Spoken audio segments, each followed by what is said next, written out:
اب مجھے کوئی بتائے، میں نے ایسے آئین اور قانون کا اچار ڈالنا ہے جس میں ملکی مفادات کا جنازہ نکل گئے، جس میں ملکی معیشت کا جنازہ نکل جائے، جس میں ملکی سیاست کا جنازہ نکل جائے، جس سے ملکی عوام کا، ایک عام آدمی کا، غریب کے ووٹ کا جنازہ نکل جائے؟ میں نے ایسے آئین اور قانون کا اچار ڈالنا ہے؟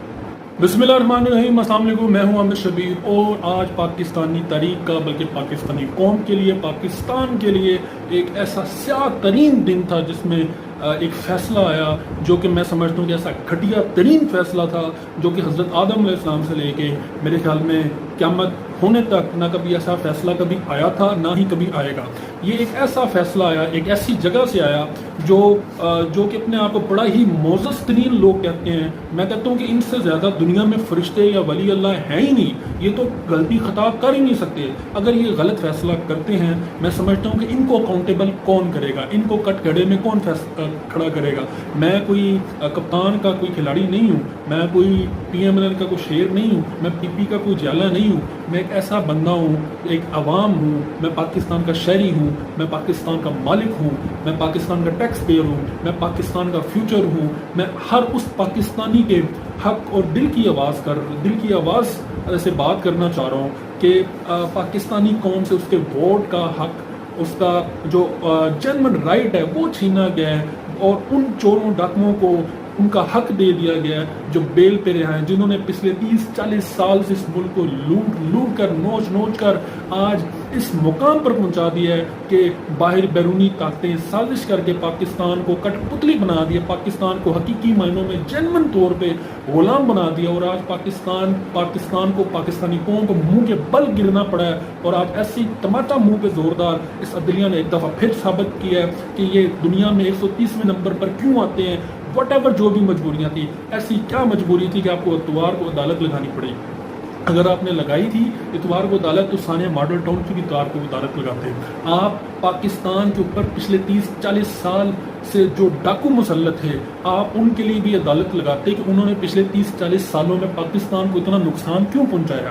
آپ ان کے لیے بھی عدالت لگاتے ہیں کہ آج پاکستان میں بے روزگاری، غربت، نوجوانوں کے لیے فیوچر ہے ہی کوئی نہیں ہے۔ ان کے لیے بھی عدالت لگاتے ہیں کہ اس کی کیا وجہ ہے، کہ کیوں اس نوبت تک، کون ذمہ دار ہے جو اس لیول پہ اس نوبت کو لے کے آیا۔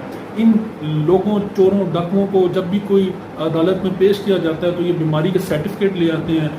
آج زرداری کو دیکھ لیں، یہ بندہ وہ تھا جو پیشیاں ویل چیئر پہ بھگتا تھا، اور آج وہ دندناتا پھر رہا ہے، اور جیت بھٹو، جیلے فلانے ٹمکانے نعرے لگا رہا ہے۔ اور آج آپ شہباز شریف کو دیکھیں جس کو بلڈ کینسر اور پتہ نہیں کیا کیا بیماریاں تھیں، آج یو کے میں بیٹھے اس بڑے گنجے کو دیکھیں جو بڑی بیماریوں کے دعوے کرتا تھا، پلیٹلیٹس کے دعوے کرتا تھا، وہ لندن کی سڑکوں پہ دندناتا پھر رہا ہے، میٹنگیں کر رہا ہے، پاکستان کے خلاف سازشیں کر رہا ہے، اور پاکستانی اسٹیبلشمنٹ اور پاکستانی ججز، پاکستانی افواج، پاکستانی قوم کے محافظ، پاکستان کے ریل میں چوکیداروں کی انسلٹ کر رہا ہے، توہین کر رہا ہے۔ تب یہ ادارے کہاں تھے؟ چھٹی والے دن انہوں نے عدالتیں کیوں نہیں لگائی؟ آج میرا دل خون کے آنسو رو رہا ہے۔ میں یہ چاہتا تھا انتخابات ہوں تاکہ سب کو اس کا رائٹ مل جائے، عوام کو بھی پتہ چلے کہ ان کے ووٹ میں کتنی پاور ہے، ان کے ووٹ میں کتنی وقت ہے۔ لیکن میں افسوس کر سکتا ہوں ایسی گھٹیا ترین عدلیہ پہ جنہوں نے اتنا بدترین فیصلہ دیا۔ ہو سکتا ہے کہ میرے اس ویڈیو بیان کے بعد مجھے اندر کر دیا جائے، مجھے نوٹس دے دیا جائے، کیونکہ یہ ہماری ایسی گھٹیا ترین عدلیہ ہے، یہ کمزور آدمی کو پکڑتی ہے اور طاقتور پہ ہاتھ ڈالنے سے ڈرتی ہے، کیونکہ ان کو پتہ ہے کہ یہ اندر کھاتے، یہ سارے رلے ملے ہیں عدلیہ، اور یہ سارے ایک ہی ہوٹلوں میں بیٹھ کر چائے پانی کر رہے ہوتے ہیں کہ کس طرح کے عیاشیوں کے ڈے لگتے ہیں۔ استغفر اللہ، مجھے کہنے کی ضرورت نہیں ہے، قوم سب جانتی ہے، اور قوم کو اپنے رائٹ کے لیے نکلنا ہوگا، خود لیڈر بننا ہوگا، خود کو پہچاننے۔ ان گھٹیا تین سیاست دانوں، عدلیہ، جوڈیشری اسٹیبلشمنٹ کو سب کو کنی کرا دیں، کوئی کسی کا نہیں ہے۔ آپ نے پاکستان کی حفاظت کرنی ہے، نوجوانوں، میرے بھائیوں، میرے بزرگوں، میرے بچوں، جو بھی ہے، پاکستان کے لیے نکلے، پاکستان کی قوم اپنا فیوچر بنانے کے لیے نکلے۔ پاکستان زندہ باد، پاکستان پائندہ باد میں ضرور کہوں گا، لیکن اس سے پہلے اسٹیبلشمنٹ کے لیے بھی میں ایک میسج دینا چاہوں گا۔ ایک میں بہت ہی بولڈ اینڈ بلنٹ بات کرنے والا ہوں، مجھے پر اپنے جلنے کا کوئی خطرہ نہیں ہے، میں پاکستان کے لیے سر بھی کٹا دوں گا، جان بھی دے دوں گا، سب کچھ دے دوں گا۔ لیکن جو آج فیصلہ آیا، میں کہتا ہوں کہ گھٹیا ترین فیصلہ تھا۔ وہ ایک حدیث بھی ہے نا کہ اگر آپ ظلم کے خلاف، جو بربریت ہو رہی ہے، تو اس کے خلاف اگر تلوار نہیں اٹھا سکتے تو اپنی آواز اٹھاؤ۔ اور اگر آواز نہیں اٹھا سکتے تو کم از کم دل میں ایمان کا جو سب سے کمزور درجہ ہے دل میں برا جانو، تو میں اپنی آواز اٹھا سکتا ہوں، تلوار اٹھانے کی کیپیسٹی نہیں، اگر ضرورت پڑی پاکستان کے لیے اٹھانی پڑی تو میں وہ بھی اٹھانے سے پیچھے نہیں ہٹوں گا۔ اور دہشت گردوں سے میں ریکویسٹ کرنا چاہوں گا، آپ کی مہربانی، پھر میں ریکویسٹ کرنا چاہوں گا، میں پہلے بھی ویڈیوز میں کر چکا ہوں کہ آپ کی مہربانی ایک بام پارلیمنٹ پہ گرا دے، ایک خودکش حملہ جو ہے وہ سپریم کورٹ پہ بھی کر دے، لاہور ہائی کورٹ پہ بھی کر دے، جہاں جہاں آپ کو یہ انصاف کا قتل کرتے ہوئے ججز نظر آتے ہیں، وکیل نظر آتے ہیں، ان پہ خودکش حملہ کریں تاکہ پاکستان سے ان خبیثوں کو، ان کرتوغلوں کو، حقیقی جو ارطغرل میں کردار تھا کرتوغلو، حقیقی معنوں میں ارطغرل میں ڈرامے میں جن کرتوغلوں نے جس طرح سے کردار ادا کیا، اسی طرح پاکستان میں یہ جس طرح سے چور، ڈاکو، لولے، لفنگے، لچے لوگ کر رہے ہیں، اسی طرح کرتوغلو پاکستان کے صفوں میں بھی گھسے ہوئے ہیں۔ آپ نے دیکھا سندھ ہاؤس میں کیا ہوا، ریٹ لگ رہے ہیں، مچھلی منڈی بنا ہوا ہے، بازار 20-20 25-25 کروڑ روپیہ مل رہا ہے۔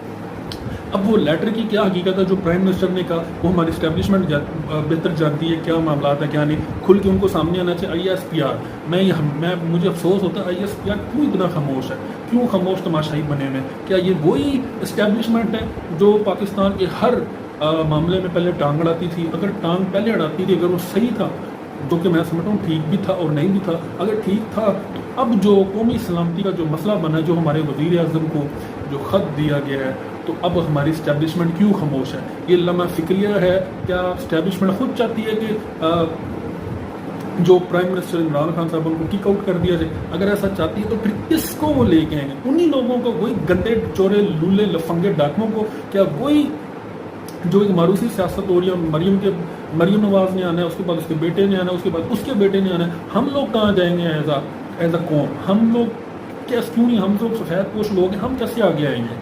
ہمیں بھی وہ رستہ چاہیے، ہم بھی پاکستانی خدمت کر سکتے ہیں۔ کیوں یہ بار بار وہ ادھر سے بھٹو آ جائے گا، پھر اس کے بچے آ جائیں گے، پھر اس کے بچے آ جائیں گے؟ تو سوچنے والی بات ہے، ہماری اسٹیبلشمنٹ کو چاہیے، اگر ان میں ذرا سی انسانیت ہے، جو پاکستان کے فیصلے کرتے ہیں، جنہوں نے آج مجھے اس بارے میں مجھے سمجھ نہیں آئی، اتنی باتیں ساری مکس ہو گئی ہیں۔ میں کہتا ہوں کہ پاکستان کی عدلیہ، پاکستان کی اسٹیبلشمنٹ، ان کی پاؤں میں بھی ایسی بیڑیاں پڑی ہوئی ہیں، یہ ان کے کہنے پہ ہلاتے ہیں اور ہمارے اوپر یہ گن لے کے کھڑے ہو جاتے ہیں کہ جی انٹیلیجنس والے اٹھا کے لے گئے، فلانے اٹھا کے لے گئے، ٹمکانے اٹھا کے لے گئے، لیکن جب امریکہ کی باری آتی ہے تو ہاتھ باندھتے ہیں، پتہ نہیں کیا کیا کرتے ہیں۔ شاید حقیقت میں اگر ان کو کیمرے کی آنکھ دکھا دیتی تو قوم میں ان کا حال دیکھتی کہ کس طرح سے بوٹ چاٹتے ہیں، جس طرح سے کتا اپنے مالک کے چاٹتا ہے۔ تو مجھے بڑی شرم آتی ہے، ہماری غیرت کا جنازہ نکال دیا۔ قوم کے پاس ایک ہی رائٹ تھا، وہ تھا ووٹ۔ وہ اگر ووٹ کو حقیقت میں عزت دینی تھی، جو PML کا بھی بیانیہ ہے، تو پاکستان عام انتخابات ہونے چاہیے تھے تاکہ عوام کو پتہ چلے جنمن حکومت آ رہی ہے، ان کے ووٹ سے آ رہی ہے، اور ان کو ان کا ووٹ حق دیا جائے۔ اب یہ جو بوڑھی حکومت آ رہی ہے، شہباز شریف جو وزیر اعظم بننے جا رہا ہے، جو کہ نظر آ رہا ہے، تو وہ 6 مہینے سال کے اندر کیا کرے گا؟ آپ کو لگتا ہے کہ جو 20-25 کروڑ روپیہ دے گی، انہوں نے لوگوں کو خریدا اور اتنا پیسہ لگایا، کیا یہ واپس وہ ریکور نہیں کریں گے؟ وہ عوام کے خزانے پہ دوبارہ سے ڈاکہ ڈالیں گے، دوبارہ سے ریکور کریں گے، اور اسی طرح وہ اگلے الیکشن کے لیے دوبارہ سے پیسہ اکٹھا کریں گے، اور الزام لگ جائے گا جی خان صاحب لوٹ گئے، انہوں نے خزانہ خالی کر دیا۔ اور یہ پاکستانی تاریخ میں ایک دفعہ پھر ایک پاکستانی خزانے کے اوپر ایک ایسا ازدہ بیٹھنے والا ہے جس سے پاکستانی معیشت چکنا چور ہو جائے گی۔ جو ایک آخری سانس بنے نکل رہے تھے پاکستان کے، وہ بھی انہوں نے پاکستان سے، پاکستانی قوم سے ان کی آخری سانس چھین لی ہے۔ تو میرے بھائیوں، میرے پاکستانیوں، میرے بزرگوں، میرے جیسی جوانوں، آپ پاکستان کے لیے کچھ کریں، ادروائز پاکستان کی انہوں نے کھا جانا۔ اوپر کی اشرافیہ نے 100-200 لوگ نے پاکستان کا بیڑا غرق کر کے رکھا ہوا ہے۔ یہ کوئی مجھ جیسا نکلیا کہ مجھے بھی بم دے تاکہ میں ان کے اوپر خود کو حملہ کر دوں، میں خود کو اڑا دوں، ان کو بھی لے اڑوں، تاکہ آنے والی نسلوں کا تو کچھ ہو۔ تھینک یو سو مچ۔ پاکستان زندہ باد۔